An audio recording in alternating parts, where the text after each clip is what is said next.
Dear students, this is Praveen Kumar Agrawal from Management Department, Rotary Institute of Management and Technology, Chandosi. Welcomes you in today's lecture of Marketing Management. In today's lecture, we will discuss the concept of types of product or product classification. जैसा कि previous lecture में हमने discuss किया था कि marketers traditionally product को durability, tangibility और उनके यूजेस के बेसिस पर क्लासिफाई करते हैं। तो इस बेसिस पर हमने प्रोडक्ट को 3 पार्ट्स में क्लासिफाई किया था। The first one was the durability and tangibility based classification, second one consumer goods classification and third one was the industrial goods classification. In classifications में से मैंने आपसे ड्यूरेबिलिटी एंड टेंजिबिलिटी क्लासिफिकेशन को discuss किया था, जिसमें हमने गुड्स को 3 पार्ट में डिवाइड किया था, non durable goods, durable goods and services. Second हमने डिस्कस किया था about the consumer goods classification, जिसमें हमने गुड्स को 4 पार्ट में डिवाइड किया था, convenience goods, shopping goods, speciality goods and unsought goods. यहां भी हमने कन्वीनियंस गुड्स को 3 पार्ट में डिवाइड किया था, staples, impulse and emergency goods. और शॉपिंग गुड्स को हमने 2 पार्ट में डिवाइड किया था, homogeneous shopping goods and heterogeneous shopping goods. ये टॉपिक हमने यहां तक प्रीवियस लेक्चर में डिस्कस किया था और इसके साथ साथ हमने इन 4 गुड्स के बीच में डिफरेंस को भी स्टडी किया था, यानी कि कन्वीनियंस, शॉपिंग, स्पेशलिटी और अनसाउट गुड्स में क्या क्या डिफरेंसेस होते हैं, ये भी हमने प्रीवियस लेक्चर में डिस्कस कर लिए थे। अब हम आज बात करते हैं about the industrial goods classification की। तो इंडस्ट्रियल गुड्स क्लासिफिकेशन में हम इस तरीके से इंडस्ट्रियल गुड्स को 3 पार्ट में क्लासिफाई कर सकते हैं। क्या है? First one is the materials and parts, second one is the capital items and third one is the supplies and business services. तो पहले बात करते हैं हम about the materials and parts. Material parts क्या होते हैं ना? These are the goods which enter the manufacturers product completely. जो मैन्युफैक्चरर्स के प्रोडक्ट में कंप्लीटली एंटर करते हैं उन्हें हम मटेरियल एंड पार्ट्स में डिवाइड करते हैं। इसको हम 2 कैटेगरीज में डिवाइड कर सकते हैं। पहले होते हैं रॉ मटेरियल और दूसरे होते हैं manufactured materials and parts. Raw material यानी कि गुड्स को प्रोड्यूस करने के लिए आपको रॉ मटेरियल्स की रिक्वायरमेंट होती है। तो इन रॉ मटेरियल्स को मैंने अगेन 2 पार्ट्स में डिवाइड करा है। The first one is the farm products and second one is the natural products. Farm products क्या होते हैं? जो एग्रीकल्चर के थ्रू या फार्मिंग के थ्रू जिन प्रोडक्ट्स को प्रोड्यूस किया जाता है, जैसे व्हीट, कॉटन, फ्रूट्स, वेजिटेबल्स, ये सब क्या होते हैं? These all are the farm products. और दूसरे होते हैं नेचुरल प्रोडक्ट्स। नेचुरल प्रोडक्ट्स क्या होते हैं? जो हमें नेचर से फ्री ऑफ गिफ्ट मिलते हैं, एज अ फ्री गिफ्ट मिलते हैं, उन्हें हम नेचुरल प्रोडक्ट्स का नाम देते हैं। ये हमें नेचर से मिलते हैं, जैसे इसमें fish, water, crude, petroleum, iron, ore, gold and so on. बहुत सारे नेचुरल प्रोडक्ट्स होते हैं जो हमें नेचर से मिलते हैं, इनको हम नेचुरल प्रोडक्ट्स में इंक्लूड करते हैं। तो इन दोनों को मिला के कुल मिला के हमें क्या मिल जाता है? रॉ मटेरियल मिलता है। ठीक है? और इस रॉ मटेरियल के को ही हम क्या करते हैं? फिनिश्ड प्रोडक्ट में कन्वर्ट करते हैं। Clear? Now the next one is the manufactured materials and parts. ये क्या होते हैं? These are the man made materials. ये तो आपको फार्मिंग से मिल रहे हैं या फिर नेचर से मिल रहे हैं, या कुल मिला के कह सकते हो आप ये सब आपको नेचर से मिल रहे हैं। तो ये तो नेचर पार्ट हो गए। दूसरे होते हैं मैन मेड मटेरियल्स, जिनका यूज आप क्या करते हो? अपने फिनिश गुड्स को प्रोड्यूस करने में करते हो। इन मैन्युफैक्चर्ड मटेरियल्स एंड पार्ट्स को अगेन हम 2 पार्ट में डिवाइड कर रहे हैं यहां पर।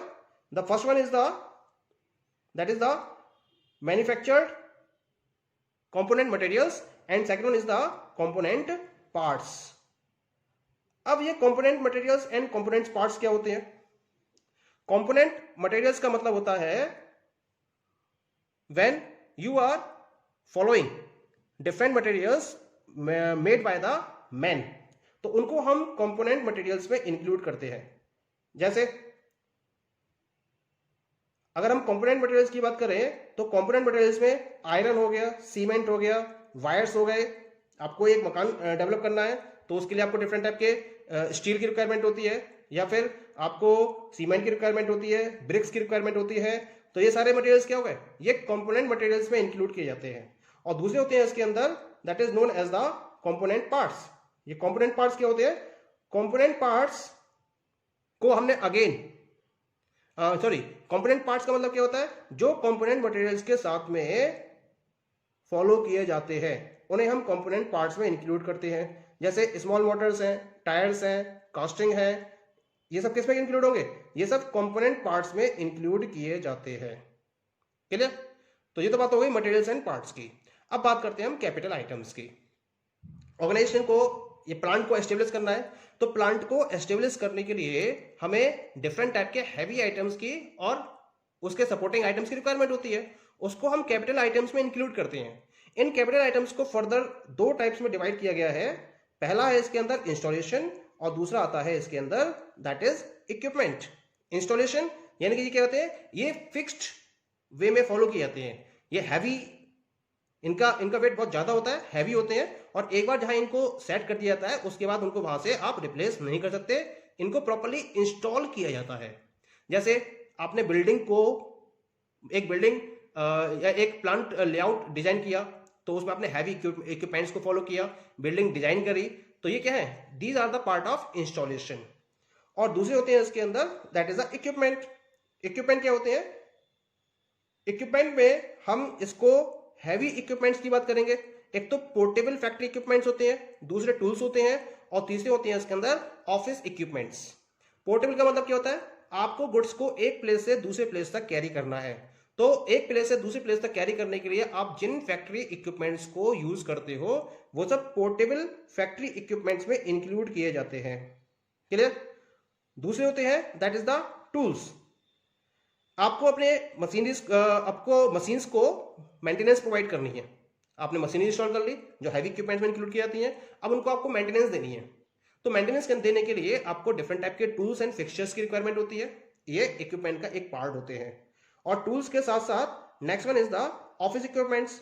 ऑफिस इक्विपमेंट्स में जैसे आपको पर्सनल कंप्यूटर चाहिए, डेस्क चाहिए, पेंसिल्स, पेन, स्टेशनरी के जो भी आइटम्स हैं, these all items are included in the office stationery.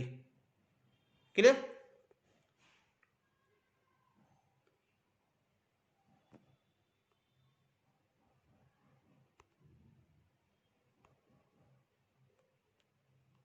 Now, the third categorization of industrial goods classification is supplies and business services.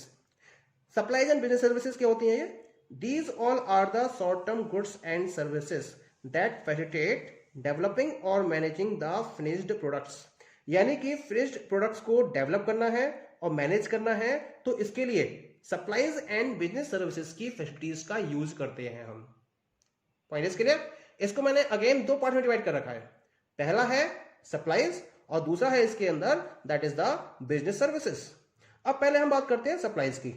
Supplies दो तरीके की दिखाई है मैंने यहां पर, पहली है इसके अंदर that is maintenance and repair items और दूसरी है ऑपरेटिंग सप्लाईज।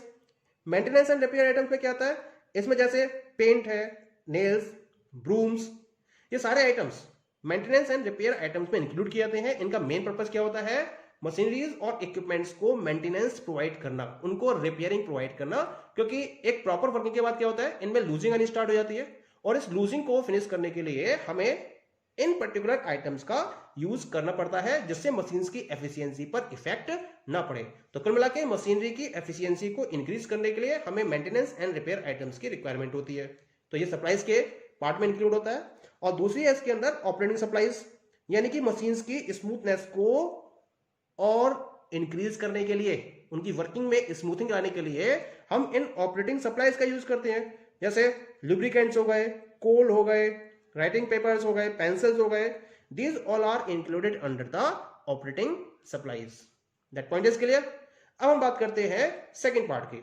सेकंड पार्ट क्या होता है, that is the business services. Business services क्या होती हैं, इसको हमने दो पार्ट में डिवाइड करा है बिजनेस सर्विसेज को। एक तो है मेंटेनेंस एंड रिपेयर सर्विसेज और दूसरी है इसके अंदर that is the business advisory services.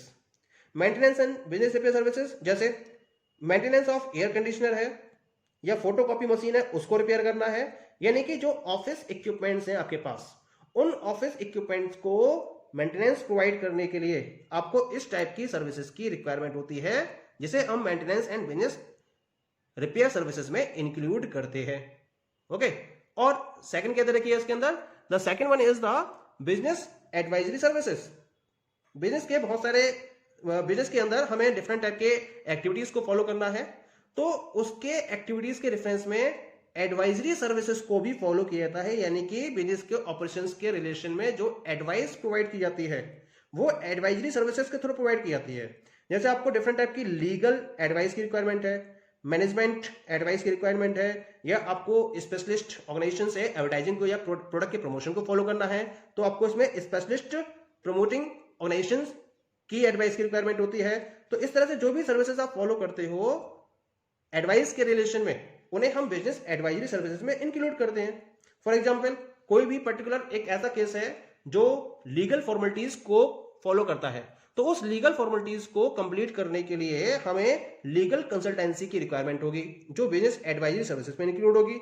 या कोई पर्टिकुलर ऐसी वर्किंग है मैनेजमेंट ऑर्गेनाइजेशन की जिसमें मैनेजरियल एफिशिएंसी से रिलेटेड वर्क को फॉलो करना है, तो जो मैनेजमेंट एक्सपर्ट्स होते हैं उनकी हम क्या करते हैं, उनकी कंसल्टेंस या उनकी स्पेशलिस्ट सर्विसेज का को यूज करते हैं, तो ये भी किसमें काउंट होगा, ये सब बिजनेस एडवाइजरी सर्विसेज में इंक्लूड किया जाता है। ओके, तो इस तरीके से हम यहां देख रहे हैं कि इंडस्ट्रियल गुड्स को इन 3 पार्ट्स में प्रॉपरली क्लासिफाई करके हम प्रॉपर प्रोडक्ट को क्लासिफाई कर सकते हैं। Okay, thank you.